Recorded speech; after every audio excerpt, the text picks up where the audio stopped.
Hey everybody. So I'm back for another review of Love After Lockup. Here Comes the Lie, Season 5, Episode 8.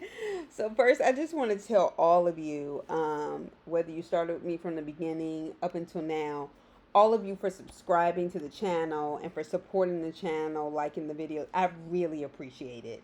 And if you're watching this for the first time, please be sure to like the video and subscribe to the channel. Y'all, this episode was doing a whole lot of. All right, so here comes the live. Let's just get into it. It is Friday night. It has been a week. All right, so we first get Kira in the bathroom calling for Bree's help with the hormones so he can continue to transition. He said they paid for all of his health care in prison. Um, and now he has to buy the hormones and stuff like that, the shots or whatever, the injections on his own. He said he was able to get it for like 160 or something like that. And I just think it's really fucked up. And this isn't probably going where a lot of y'all think it is, but just hear me out. So is there something I just isn't there something fucked up about us being out free?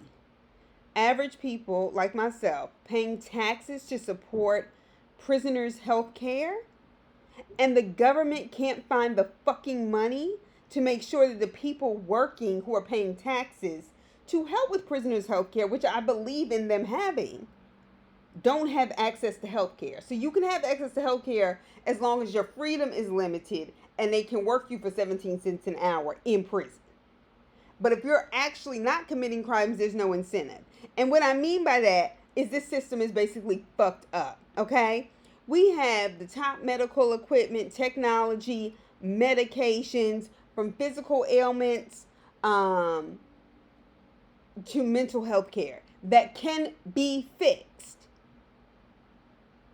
But they don't give it to people unless you have money and the resources. And as far as I'm concerned, that's bullshit. No hospitals can't refuse you service, but don't think for a second if you don't have insurance that you don't get treated different in that waiting room.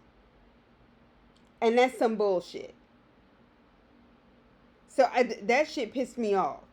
All right. So Brittany says she thinks, well, maybe they did it wrong because he was really like tired and oozy. And she was like, I don't really like when he's like this. But then she claimed that she had never seen him like that before. But then she said, I don't like when he's like this. So I was kind of like, okay, what? Anyway, so then Keurig was like, look, I think next time, the next day or whatever, he was like, I think I need to have a professional help me. And she was like, that sounds like you blaming me. And I was thinking to myself, even if he is, oh well, let him get a professional do it. Because honestly, I don't think that's a good idea for you to continue doing that on your own. I think it's too important to the process. Anyway, so then we get Brittany talking about how she's in cosmetology school, which we knew. And I had been wondering, I was like, when's the next time we going to see her in school? Anyway, and she wants to drop out so she can support him and take care of him and help him along the way. Girl, this is how I know you young and you have some maturing to do. So Brittany is thinking about dropping out of school. It's cosmetology school. It's not that long, and it seems to be accessible in terms of the money that they've invested, right? She didn't think, and what kills me, she was like, well, I didn't think it was going to be so time consuming. And I'm like, yeah, because you're young and you lack discipline and focus. And so you essentially came out of high school and went straight into jail. That's why. You didn't know. I get that. And you're concentrating on Keurig, which is a classic woman's mistake, particularly when you're young and haven't had experience. Okay? And I'm not even blaming Keurig this episode, believe it or not. So then the part that had me fucked up was when Keurig calls himself lecturing her on why she needs to stay in school. Okay. Because I'm all for education. But don't you have some job or school applications to put in somewhere, Keurig?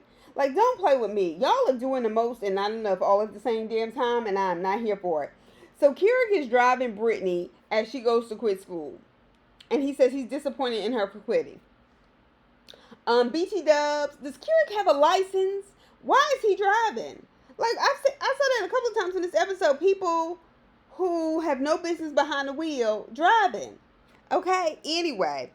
All right, but we'll get to the other people. So she says she needs to make money right now. The hairdresser says she makes, the, Brittany's excuse inside the salon, which was different than what we heard in the car before she walked in, and what's different once she walks out the salon. That's how I know she's not making a sound decision. So the hairdresser was like, okay, well, if you got to pay your bills, I get it. She was like, you know how much I make on a good day? Like $3,000. I told y'all, hairdressers be charging too much. I'm sorry, it's not rocket science. Yes, a good hairdresser is great, but no. So all I could think to myself, well, that's after building a clientele, because you can tell she's older. Now I don't know how long she's been doing hair, but you have to build up a clientele. That does take time. So, Brittany, you can make money doing hair, because your hair is a good example.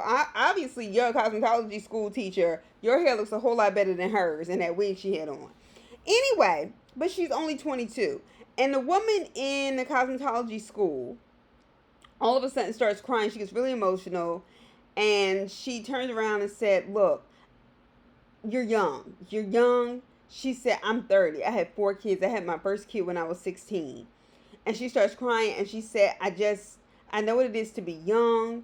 I could have done this stuff straight out of high school, but I was too busy running the streets, worried about boyfriends, and I could have been focused on school and finish, and instead I failed at that. And essentially she was basically saying, I don't want the same thing to happen to you. And they tried to tell her not to do it. And at that age, honestly,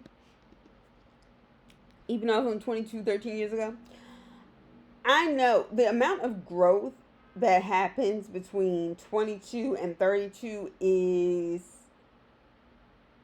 exponential. Okay? And sometimes when people are even telling you these cautionary tales, you can't hear it. You can't receive it. And I know Keurig says he encourages it, but the way he called her and was constantly calling during Lockup, I don't know if I believe it completely. But I will say this, those women were right. And I know this from experience. My mom used to tell us the same thing from the time we were small. Because my mother, she finished high school. She went to community college for a little while, but she couldn't finish for a number of reasons. And then she eventually married my father. And they're not together anymore. But my mom used to tell me the same thing even as a kid. She was like, I don't care what y'all do. Because it was 4 girls, 1 boy. But she would tell us, particularly as a girl, I don't care what you do, never get married before you get your degree. And so that was always in my mind. She was always prepping us for education. And then by the time I got in high school, she said, look, she said this down. She said this down several times about education. She said, look, even if you finish your college degree, just go and get a master's. So it's only an extra 1 or 2 years. This way you can make more money, get it out the way before you get married. Right? And by the end of college, my senior year, when I was applying for PhD programs and I got in, I told my mother I was applying for PhD program. She was like, yes. And I was just thinking to myself, that's how I've been encouraged all along. And now I see why. Just to ensure your independence. And not only that, an education, America puts a price on it. But once you get it, it can really change your life. And I don't even care if it's trade or whatever. All right. And Brittany could take that and become a serious entrepreneur. Like I said, because her hair is laid. So Brittany does drop out of school. I'm sorry. I didn't think I would say this. Keurig is right. Okay. Because her excuses for why she was dropping out changed on the way in. She said, I need to take care of you. He was like, I don't need all of that. Mind you, he done mentioned he has a sugar mama. Okay. They too young. Okay. So he was like, you tried, and then she gets in the car and she was like, well, I feel like spiritually I've been so disconnected from God. I'm not praying as much. And he was like, oh, you tried to put God in there. He said, because that's the only thing that will keep me basically trying to understand this decision. See, Brittany, you didn't tell him that at first, and I'm not exactly buying it. That may be true, but since your excuses changed from the time you were in the car to the time you walked in beauty school and dropped out to the time beauty school dropout. You remember that, Grease? To the time you got back in the car, I'm just not buying it. All right. Then her friend calls and says, well, let's go to brunch. I'm in town, whatever. And they're gonna have a girls' date and brunch. And she was like, "Look, I want to take some pictures and I want to do TikToks because I really think that's the way to get, I really want to improve those." So honestly, Keurig was making the most sense, and I hate to say it, but Brittany, you tripping, okay? Keurig was like, "Okay, so you have to go see your sister, your homegirl." And she was like, "Yeah, she don't come to town often." He was like, "Well, you have plenty of time to see her now because you broke up with school." I said, "Oh shit, Brittany, you are not gonna win this one, honey."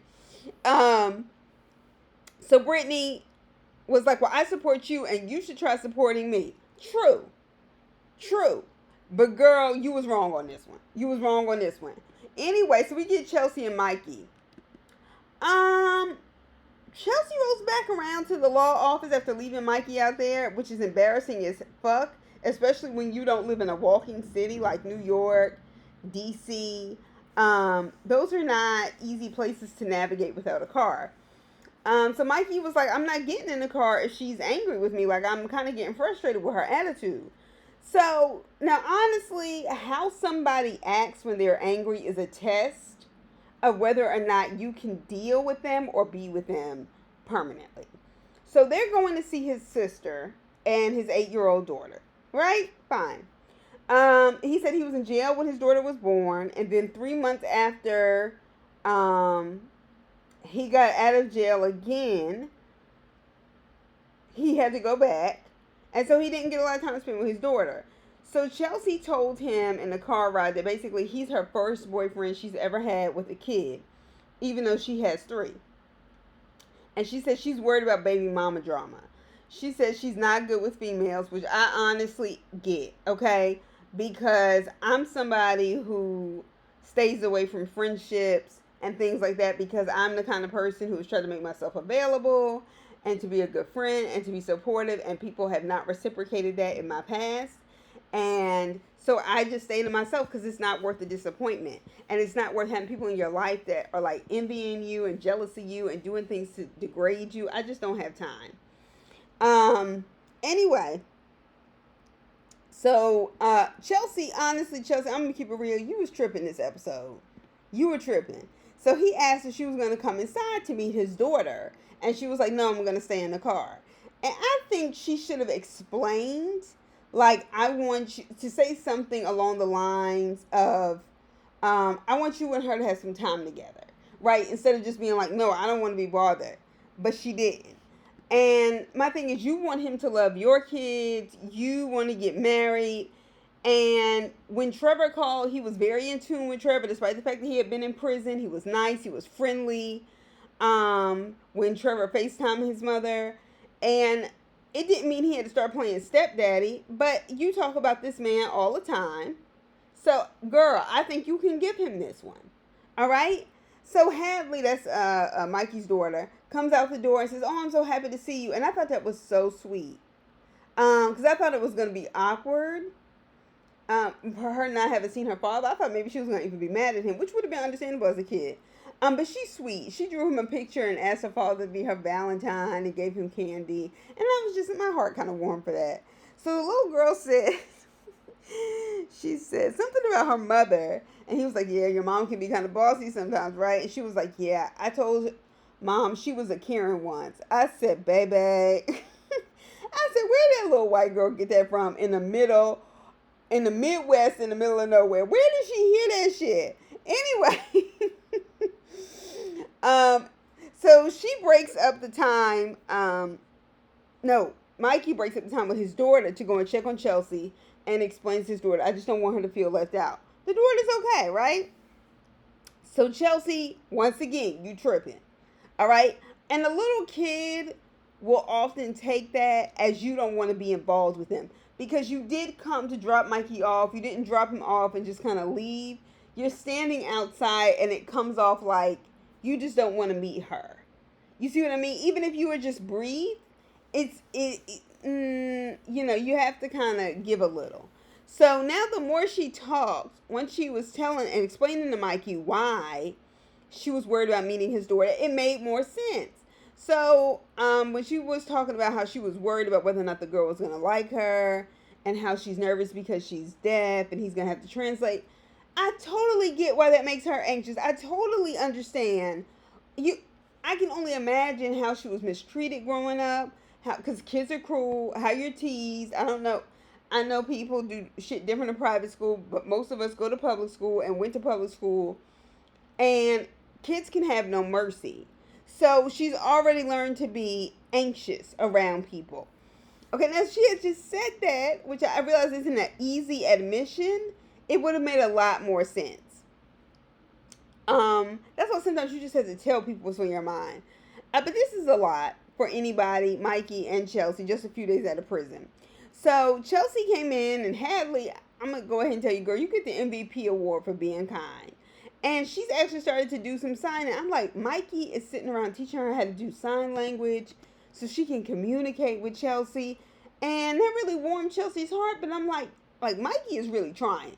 He really is. And I think Chelsea really has to get some counseling. One, because of all the physical abuse she's had in her past relationships. And really just to relearn how to let people love her. And that's going to take some work. And I get it. But, So Hadley was getting them jabs in. I know I gave her the MVP award, but she was getting them jabs in. So she was like, her mom is going to be jealous because of all the fun she had with her father. I said, I can't with this. I think she had a fight with her mother or something before she got dropped off because she was talking shit. So Chelsea doesn't want to meet the baby mama. And I kind of get it, okay? I also understand, though, that if you're going to be around somebody's child, you might want to at least just shake hands with her, so she doesn't start doing stuff out of resentment. So then she starts saying, I don't want to meet her. I don't want to deal with baby mama drama. And I said, girl, is that your idea of baby mama drama? What has this woman done to you? All she did was pick up her kid and leave, okay? And she was like, when she saw Mikey interact, she was like, now I'm more nervous about leaving. And I'm just like, Chelsea, he invited you out there to meet her. Like, you know what I mean? Like, he's not hiding you or anything. Girl, okay, you got to get it together. So, Melissa, and I am so grateful we did not have to see Brittany and Andy this episode, and I'll never want to see them again.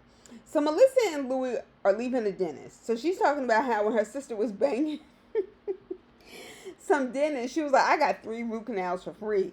And I was like, damn, she must have been banging him good because the dentist still got to make money. So Louie goes, maybe I should bang the dentist. And, she got mad because she's jealous. So Melissa basically drops Louie off back at Donna's house to say goodbye. And I don't blame her. She didn't want to go in or anything like that. Donna comes out talking shit to Melissa, saying, you don't want to come and say goodbye. And Melissa was like, Donna, cut it, okay? Come up off of it. She's leaving. Melissa calls her nuts. And Louie, of course, defends his mother. Honestly, I get that. All right, so he asked his mom, once they get back inside, to stay out of his personal business. And he did what he was supposed to do when talking to his mother. He defended his mother in front of his girlfriend, and then defended his girlfriend in front of his mother.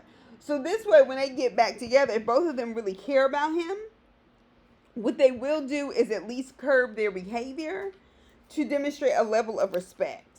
Okay? So anyway, I think that's the best way you can do it.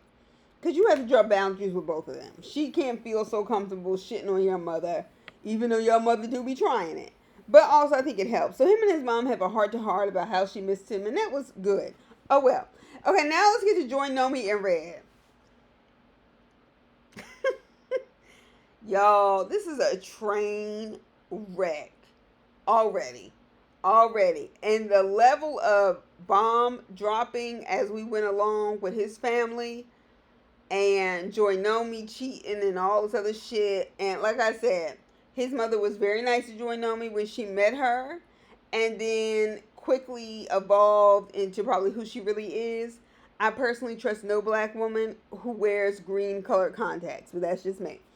So they're driving home to Red's mom's house, and he asked her to stay in the car so he could go in the house to talk to his mother, which I think is fair. Everybody's been around him, as soon as he got out, and being with your mother is an important thing. I thought he was actually going there to call one of his girlfriends, so I'm not going to lie. So he's telling his mother he has some business to take care of, and she was like, how? You just... I said, oh, shit. So his mother asked, look, are you really ready to move to someplace like New Mexico? And she's trying to convince him that he has an experienced life and that he may not be ready to settle down. I agree. Okay, so he's definitely not, because we know he's cheating on Joy Nomi. And then again, maybe they're just two of a kind. You know, maybe they can actually make that work. I don't know why men lie and do stuff like he's doing. He would be doing this whether he was free or not. You know you're messing with other chicks, Red. Okay? But you are lying to your mom and yourself about settling down. If you're messing with other chicks, you're not ready to settle down. So why lie? Your mother has a nice house, and she seems to be okay with you being there. She was talking about how, he needs to get his driver's license. Just stuff that you need to do to get ready to, exist in the world again. So, Joy is looking forward to going back to New Mexico, but they're going to go to the hotel first, and they go to the bar because he said, she was like, well, I just want to go to the room. And he was like, I haven't had a drink in 10 years. I understand. I mean, I haven't gone without a drink for 10 years, but I can understand how you could go crazy without one. Anyway, so they down at the bar, rubbing all over each other, drinking Crown Royal Apple and all this shit. They were doing the most in public. But I'm one of the people, I'm not into PDA, but anyway. So I was just thinking to myself the whole time, like, has he even taken a shower? He doesn't look clean to me. You've been kissing him in the mouth over and over again. Like, he hasn't had, like, toothpaste, Listerine, baking soda peroxide, all the things to kill them germs. I'm sorry. I'm just saying. All right. So, I just have questions about his hygiene right now. So he's still talking about how he read Playboy about what women want, even though he hasn't been with a woman in 10 years. And that's it. Is Playboy still being produced? That's news to me, especially after that documentary and all Hugh Hefner's dirt and Bill Cosby's and Don Cornelius and everybody else's dirt was coming out. I'm like, they still producing it? I don't care who owns it now. It's bullshit and it's exploitive. Anyway, so they wake up after having sex. And he asked her if she enjoyed herself, and Joy Nomi is like, yeah, of course I did. Am I the only one that noticed that Joy Nomi was in a camisole with a bra? And I was like, did they get up and prep for this scene? Because, I mean, it wasn't like she was in her best clothes. Or did he just come quick? And y'all are just saying y'all had good sex not to embarrass him. Even though she said, she could get hers first, I don't believe it. All right? Or did he just, y'all, what? Yeah. So something didn't seem right about that. So she starts talking about how she can't wait to get back to New Mexico and how she feels sorry for his family. No, she don't. She don't like them. Honestly, she has a good reason not to like them. They have a very good reason not to like her. All right? But how is he talking all this reckless shit about building a family? And by reckless, I mean, you can't be serious. How about that?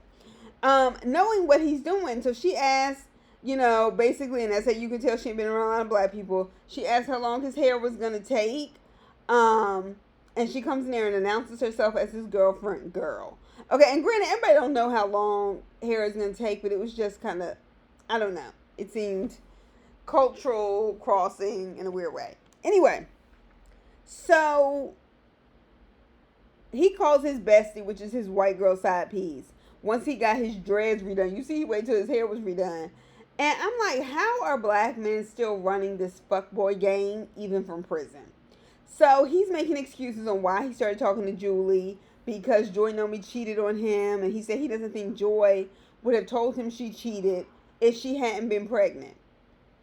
Maybe. Maybe not. But you're choosing to be with her, and she's choosing to be with you. So cut it. You don't have to be with her, and she don't have to be with you. All right, so when I saw that black woman try to pretend like she didn't want to bust out laughing when she saw him talking to one of them white black girls, ones who try to take on black culture and still exist as white, I got tickled, okay? And so she asked him when he got off the phone, like, what the hell was that? And I can tell you, girl, some fuck shit. Now riddle me this. How are you going to keep Joy from finding out, seeing you don't have a license? Or a vehicle you can operate legally and think Joy won't notice when you're gone. She don't have shit to do. She don't know nobody there. But she strikes me as somebody who will put up with it to say she has a man. But I don't think her sisters will. So we shall see how this will go. All right, here we go. Anthony and Sheree. Y'all, I can't with this shit. So Sheree's friend comes over. Sheree mentions, just in conversation in the confessional, that she was a bottle girl, at a strip club. And I get that maybe she wasn't a stripper. But is it me, or is there something about women who go into stripping, prostitution, work in strip clubs, never seem or have an extremely hard time breaking out the habit of showing their bodies inappropriately to the point where there is no sense of really protecting oneself? So their breasts are out or their ass is hanging out. Like they never, I don't know. There's something that I've noticed over the years with just, watching women. You can kind of tell when somebody's been out there. And Sheree, I'm going to need to see some proof that you are an HR rep on this show like this.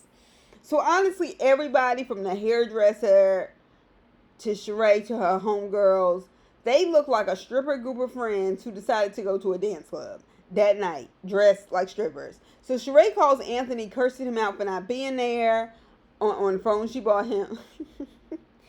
So were all of her friends getting ready at her house, even knowing that her new man was going to be there, or at least that had been the plan? See, I like, what? I don't trust nobody like that much. I've learned my lesson about keeping chicks around me and my man. Sorry, I've had bad experiences. So Anthony finally comes. Sheree is pissed, and she tells Anthony he needs to get dressed, and Anthony's like, I need to take a shower. He just taking his time. And when he admitted at the party, and he was like, I never wanted this party, but she spent her time, her money on it. So, like I'm doing this to amuse her. Anthony said, look, I'm a non-confrontational person, and that's me every day. And I was like, but you were in prison. Hard for me to believe you were always like that. And maybe you need to feel rushed more often, Anthony, so you can accomplish some things.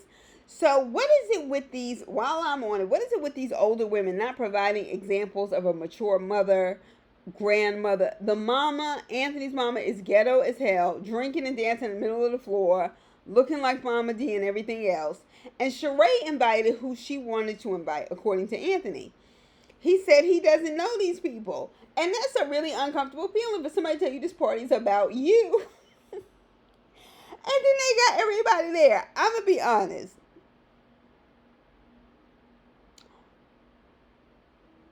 Not to mention she still invited her baby father. I'm going to tell y'all what I really think. I think she still wants her baby father. I think she just wants to make him jealous with an ex-con. And if that man walked up to her right now and said, I want to work this out and I want to fix my family, she do it. She do it.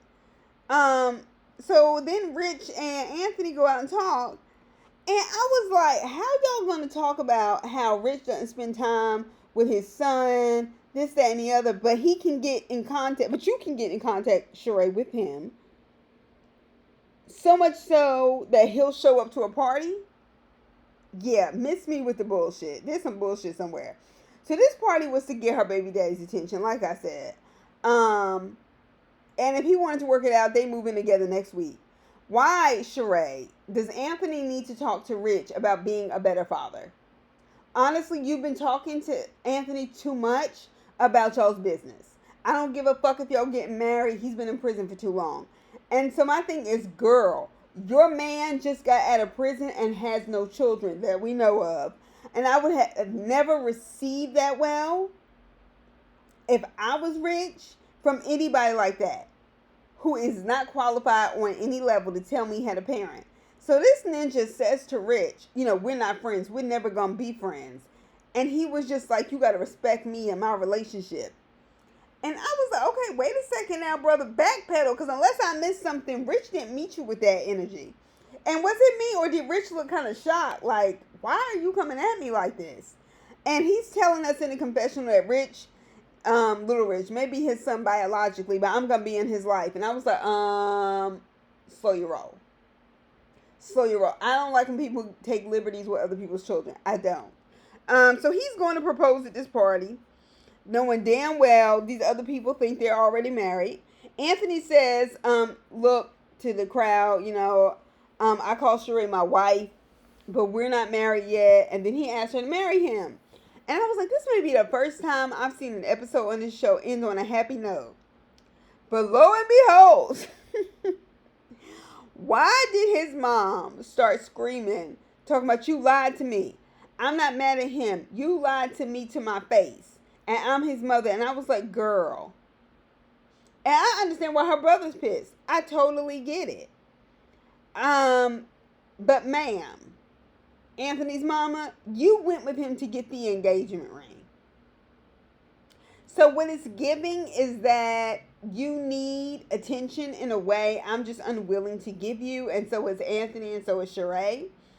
So Sheree's family being mad, fine. But bitch, you knew. Okay, never mind. So much for ending that episode happily. Anthony is worried about getting home for curfew, and that's where we stop. I'm glad we have come to the end of Renika. Y'all just give us a blurb at the end of the season telling us that she moved back to Louisville. Anyway, it was fun. I hope y'all have a good night and a great weekend. I'll talk to y'all soon. Bye.